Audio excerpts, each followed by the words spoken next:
اس کا بھی کوئی ثانی نہیں ہے۔ آیت کریمہ اسی قرآن پاک سے میں نے آپ حضرات کی سماعتوں کے حوالے کی۔ وَمَن يُعَظِّمْ شَعَائِرَ اللَّهِ فَإِنَّهَا مِن تَقْوَى الْقُلُوبِ، جس کا ہماری آپ کی زبان میں سیدھا سادہ مطلب یہ ہے کہ جو اللہ کی نشانیوں کی تعظیم کرتا ہے وہی دل کا متقی ہے، دل کا پرہیزگار ہے۔ عبادتیں، ریاضتیں وہ جو اعضائے جوارح کی سے کی جاتی ہیں اور دل اس کی بارگاہ میں نہیں جھکتا ہے، وہ عبادتیں، وہ ریاضتیں رائگاں چلی جاتی ہیں۔ عبادتیں اور ریاضتیں وہی مقبول ہوتی ہیں کہ جن میں اس کی بارگاہ میں دل بھی جھک جاتا ہے۔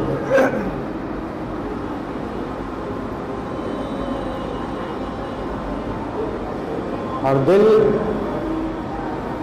جھکانے کے لیے خود اپنا لگاؤ چاہیے اور اللہ رب العزت کا کرم چاہیے۔ ظاہر بنانا میرا کام ہے اور باطن سنوارنا یہ میرے رب کا کام ہے۔ ظاہری صفائی ستھرائی سے لوگ اپنے پاس جگہ دیتے ہیں۔ جو اپنے ظاہر کی صفائی اور ستھرائی رکھتا ہے تو اس کے پاس لوگ بیٹھنے سے انکار نہیں کرتے، اور جو ظاہری صفائی ستھرائی نہیں رکھتا ہے اس کے پاس لوگ بیٹھتے نہیں، اسے بیٹھنے نہیں دیتے۔ تو ظاہری صفائی ستھرائی یہ عزت و مرتبہ عطا کرتی ہے، لوگوں کے نزدیک محبوب ہوتی ہے، اور دل کی صفائی، باطن کی صفائی عند اللہ، اللہ کی بارگاہ میں محبوب ہوتی ہے۔ دل کی صفائی یہ اللہ رب العزت کی بارگاہ میں محمود و مقبول ہوتی ہے۔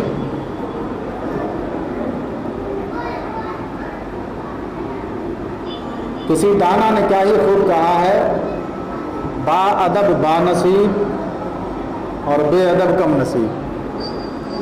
جو جتنا زیادہ ادب دار ہوتا ہے وہ اتنا ہی زیادہ اعلیٰ عرفہ اور باوقار ہوتا ہے۔ جسے کیا ہی شاعر نے کیا ہی خوب کہا ہے، ادب گاہست زیر آسماں اس عرش نازک تر، ادب گاہست زیر آسماں از عرش نازک تر، نفس گم کردہ می آیت جنید و بایزید ایجا، نفس گم کردہ می آیت جنید و بایزید ایجا۔ ہم جب ساری بارگاہوں کی بارگاہ میں بھی آتے ہیں تب بھی ہم ادب ملحوظ نہیں رکھتے۔ اپنے اسلاف کو اٹھا کر کے، ان کی تاریخ کو اٹھا کر کے اگر دیکھو، اگر وہ اپنے شیخ، اپنے پیر کی بارگاہ میں بھی پہنچتے ہیں تو عالم یہ ہوتا ہے کہ سانسوں کی آواز بھی ہونے سے بچتے ہیں۔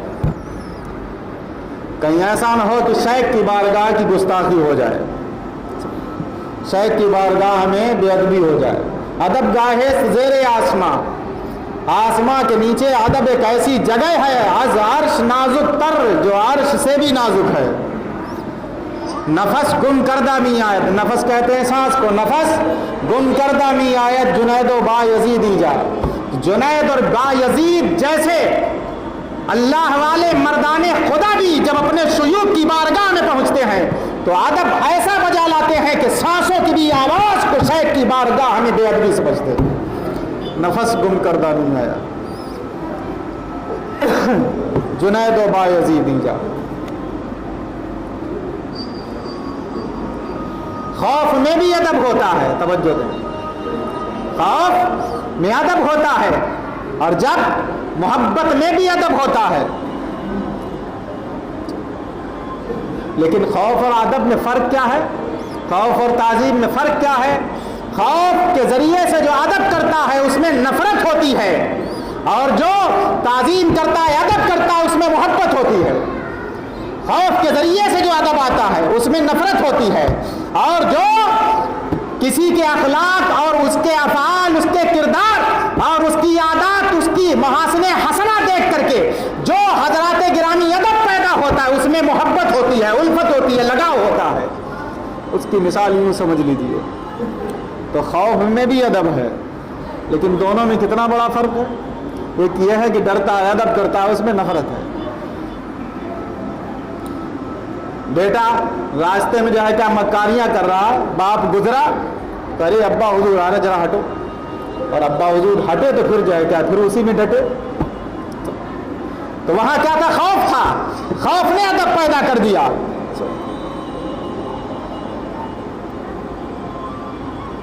اس کی مثال دوسری یوں سمجھ لیجئے. چوراہے پہ کھڑا ہوا کانسٹیبل دیکھ لیجئے آپ، جب دروگا کی ایسو کی گاڑی گزرتی ہے تو کیا کھڑا ہو جاتا ہے اور سلوٹ کرتا ہے، اور جب وہ گزر جاتی ہے تو کیا کہتا ہے؟ نہ کمبخت چین سے بیٹھتا ہے نہ بیٹھنے دیتا ہے.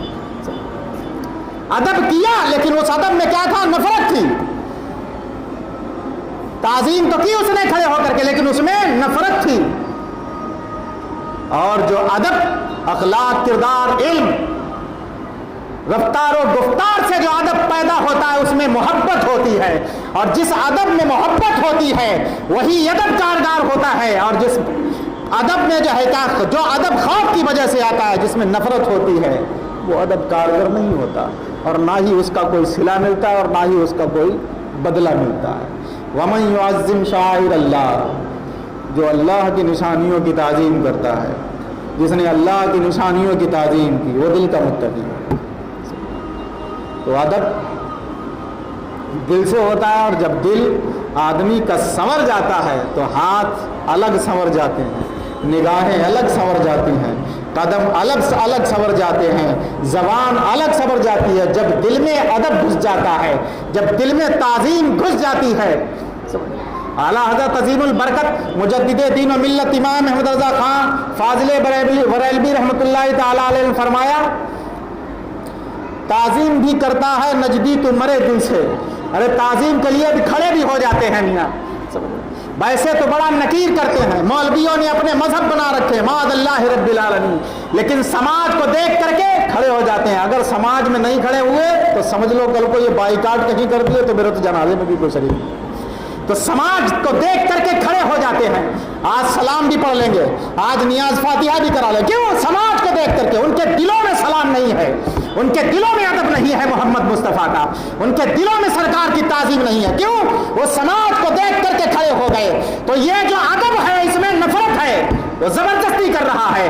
اور جس میں محبت ہوتی ہے وہ ادب وہ ہوتا ہے کہ جب محمد مصطفیٰ کا نام لیا جاتا ہے تو نگاہیں جھک جاتی ہیں، ہاتھ بن جاتے ہیں، دل بارگاہ الہی میں جھکتا نظر آتا ہے. تو وہ ادب جو سماج کو دیکھ کر کے کرتا ہے وہ ادب نہیں ہے، وہ تو تیری جو ہے کیا خود غرضی ہے. وہ خود غرضی ہے، اپنی غرض نکالنے کے لیے. اور غرض کیا کیا کرا لیتی ہے میاں؟ یہ تو رہی تعظیم پر کھڑے ہونے کی بات، غرض کیا نہیں کراتی. ایک بادشاہ اپنے تخت شاہی پر بیٹھا ہے، غرض کیا نہیں کراتی. ابھی اللہ کے نام پر اگر طلب کرو تو 10 روپے نہیں، وہیں جب مصیبت اور آلام کے پہاڑ ٹوٹ جاتے ہیں تو پھر 10 لاکھ نکل آتے ہیں. جس جمعے کو کہہ دیا جائے کہ 20 کا نوٹ ڈال دیو، اس میں 3000 کی آمدنی ہو جاتی. جس دن نہ کہا جائے اس دن 1500 ہی رہ جاتے. یہ کہنے پہ جو ہے کیا کیا جا رہا ہے؟ خود دل سے ہونا چاہیے کہ چڑھ بڑھ کے حصہ لے لوں. بادشاہ اپنے تخت شاہی پر بیٹھا ہے، تخت شاہی پر بیٹھا ہے، وزیر سامنے بیٹھا ہے، بڑی حسرت بڑی نگاہوں سے بادشاہ کے چہرے کو دیکھ رہا ہے. بادشاہ کہتا ہے کیا بات ہے وزیر؟ بادشاہ کی نظر جب وزیر کے چہرے پر پڑتی ہے تو کہتا ہے کہ بادشاہ بولتا ہے اپنی زبان سے، کہتا ہے وزیر کیا بات ہے، آج بڑے ہی ٹکٹکی باندھ کر کے میرے چہرے کو تم دیکھ رہے ہو. تو وزیر بات کو ٹالتے ہوئے کہتا ہے نہیں بادشاہ سلامت کوئی بات نہیں، بس میں تو یوں ہی دیکھ رہا تھا آپ کے حسن جمال. تو بادشاہ کہتا ہے جاؤ جان بخشی تھی لیکن حقیقت حال سے آگاہ کر دو، تمہارے دل میں تھا کیا. تو وزیر کہتا ہے کہ بادشاہ سلامت میں آپ کے چہرے کو بڑی حسرت اور یاد سے یوں دیکھ رہا تھا کہ میں سوچ رہا تھا کہ جس سلطنت کے آپ مالک ہیں اس سلطنت کی کاش 10واں حصہ ہی میری ملکیت میں ہوتا تو میں دنیا کا بڑا خوش نصیب انسان ہوتا. بادشاہ نے کہا ایسی بات. بادشاہ نے کہا کاتب کو بلایا. بادشاہ کاتب کو بلاتا ہے اور بلانے کے بعد کہتا ہے لکھو. اپنے لیٹر پیڈ پر لکھواتا ہے اور کہتا ہے کہ آج سے بادشاہ فلاں بادشاہ نے فلاں کے بیٹے نے آدھی سلطنت جو ہے کیا ہے وہ وزیر کے نام کر اور سائن کر دیتا ہے، مہر لگا دیتا ہے اور پکڑا دیتا ہے وزیر کے ہاتھ میں، جہاں آج سے آدھی سلطنت سنبھالی تھی۔ بادشاہ کی جب یہ بات سنی تو وزیر کی جو ہے کیا خوشیوں کی انتہا نہ رہی۔ جب انتہا نہ رہی وزیر کی خوشیوں کی، جب چلا گیٹ سے نکل ہی رہا تھا تو بادشاہ نے کہا کہ میاں بغیر صلاحیت کو کوئی چیز ملتی نہیں ہے، اپنی صلاحیت کا اظہار کرتے جاؤ۔ جو جس لائق ہوتا ہے اسے اسی لائق ملتا ہے۔ لا یکلف اللہ نفسا الا وسعها، اللہ تعالیٰ کسی بھی جان کو اس سے زیادہ مکلف نہیں بناتا ہے جو وہ اٹھا نہ سکے۔ اتنا بوجھ کبھی نہیں ڈالا جاتا اس جان پر جو وہ اٹھا نہ سکے۔ تو کہتا اپنی صلاحیت کا اظہار کرتے جاؤ۔ کا صلاحیت کیا ہے بادشاہ سلامت؟ کہتا میرے 3 سوال ہیں، ان کے جواب دیتے جاؤ، ان کے جواب دیتے جاؤ اور اس کے بعد جو ہے کیا آدھی سلطنت تمہاری۔ سوال کیا ہے بادشاہ سلامت؟ سب سے بڑا سچ کیا ہے؟ پہلا سوال تھا سب سے بڑا سچ کیا ہے، پھر دوسرا سوال تھا کہ سب سے بڑا دھوکہ کیا ہے، تیسرا سوال تھا کہ سب سے بڑی کمزوری کیا ہے۔ جب وزیر نے یہ تینوں سوال سنے تو صاحب جو ہے کیا ہے دماغ کے پرندے اڑ گئے، کچھ سمجھ میں نہیں آیا کہ کیا بولے۔ کہا ٹھیک ہے مدد لے لو سب سے، جو وزراء جلساء بیٹھے ہوئے تھے ان سے بھی مدد لی لیکن کوئی بھی جواب نہ دے سکا۔ مہلت دے دی بادشاہ نے، اتنے دنوں میں جواب لے آؤ اور سلطنت تمہارے نام میں نے لکھی تھی۔ چنانچہ چلا جاتا ہے بڑے بڑے فضلاء فصحاء بلغاء اور ادبا حکما کے پاس پہنچتا ہے لیکن کوئی تشفی بخش جواب نہیں دے پاتا، کوئی رہنمائی کرتا ہے، کہتے جاؤ فلاں جنگل میں ایک اللہ والا رہتا ہے، اس کا بڑا چرچا ہے، اس کے پاس چلے جاؤ، تمہارے سوالوں کے جواب وہاں مل جائیں۔ تو اللہ والے بھی کوئی بات کہتے ہیں۔ بہلول دانا کے تعلق سے میں نے ایک حکایت پڑھی تھی، حضرت بہلول دانا رضی اللہ تعالیٰ عنہ جو دیوانہ تھا،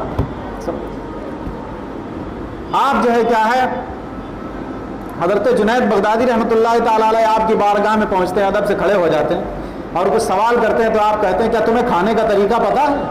تو کہا ہاں کھانے کا طریقہ مجھے پتہ ہے، کیسے کھایا جائے گا، کھانا کیسے کھایا جائے گا؟ تو کہا کہ بتاؤ کھانے کا طریقہ کیا ہے؟ کھانے کا طریقہ یہ ہے کہ پہلے وضو کر لیا جائے، یعنی کلی کر لی جائے، ہاتھ دھل لیے جائیں، اور سنت طریقے پر جو بیٹھنے کا طریقہ ہے 2 زانو کھڑے کر کے بسم اللہ پڑھ کر کے اللہ کا نام لے کر کے جو ہے کیا کھانا۔ سارے آداب سیدنا جنید بغدادی رحمۃ اللہ تعالیٰ علیہ نے بتا دیے، گنا دیے کہ یہ آداب ہیں کھانے کے، سارے آداب بیان کر دیے۔ اور جب سارے آداب بیان کر دیے بہلول دانا کھڑے ہوتے ہیں اور دامن جھاڑتے ہیں اور کہتے ہیں افسوس ہے کہ تمہیں کھانے کا طریقہ پتہ نہیں ہے۔ تو دیوانہ ہے، افسوس ہے کہ تمہیں کھانے کا طریقہ پتہ نہیں، اور چل دیتے ہیں، دوڑ کر کے جاتے ہیں، کہتے ہیں حضور مجھے تو پتہ نہیں لیکن آگاہ تو کر دیجئے کہ کھانے کا طریقہ کیا ہے۔ تب آپ نے فرمایا کہ کھانے کا طریقہ جو تم نے بتایا واقعی بے عینی ہی سنت کے مطابق ہے، یہ ساری چیزیں بسم اللہ پڑھنا، ہاتھ دھونا، سمجھ رہے، سنت طریقے پر بیٹھنا اور ہاتھوں کو دھل کر کے نہ پوچھنا، یہ جو سارے آداب تم نے بیان فرمائے یہ اس وقت کارگر ہیں جب تیرے سامنے رزق حلال رکھا ہو تو تیری بسم اللہ مقبول ہے، تیرا آدب مقبول ہے، اور اگر سامنے رزق حلال نہیں ہے تو بسم اللہ پڑھنا کوئی معنی نہیں رکھتا۔